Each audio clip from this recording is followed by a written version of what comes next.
Hi అండి. బ్రెడ్‌తో అయితే snacks చేస్తున్నానండి పిల్లలకి. చాలా ఈజీగా అయిపోతుంది. ఫస్ట్ అయితే బ్రెడ్‌ని 4 వైపులా కట్ చేసుకోవాలండి. బ్రౌన్ కలర్ అనేది ఒక పక్క పెట్టేయాలి. కట్ చేసిన వేరే పక్క పెట్టుకోవాలండి.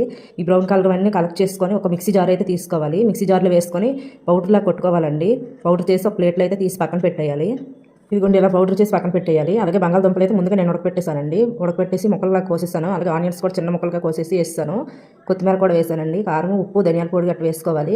అన్ని మెత్తగా స్మాష్ చేసుకోవాలండి చేయితోటి. ఉండలు చుట్టే మాదిరిలో చేసుకోవాలి. ఇదిగోండి ఇలా ఉండలు వచ్చే మాదిరి చేసుకొని నచ్చితే చిన్న ఉండలా చుట్టుకోవచ్చు, లేదంటే అలాగే ఉంచేయచ్చండి. ఒక పక్కన పెట్టేసి వేరే ప్లేట్ తీసుకోవాలి. వేరే ప్లేట్లోకి పాలు అయితే పాలు, లేదంటే వాటర్ కూడా వేసుకోవచ్చండి. నేనైతే వాటర్ వేసాను.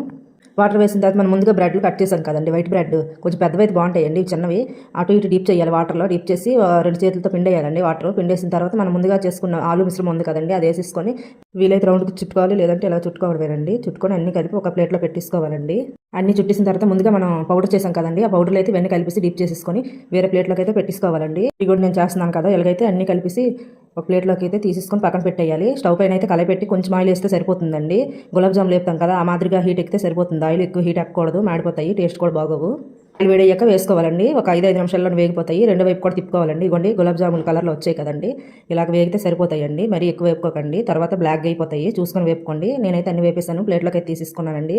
చాలా సింపుల్గా అయిపోతుందండి. చాలా టేస్ట్ కూడా ఉంటాయి. పిల్లలు అయితే చాలా ఇష్టంగా తింటారండి. వీలైతే మీరు ట్రై చేయండి. వీటితో ఏదైనా కెచప్ కానీ టమాటో సాస్ కానీ అద్దుకొని తింటే చాలా టేస్ట్ ఉంటాయండి. నా వీడియో నచ్చితే లైక్ చేయండి, షేర్ చేయండి, అలాగే సబ్స్క్రైబ్ చేయండి. ఓకే, బాయ్ అండి.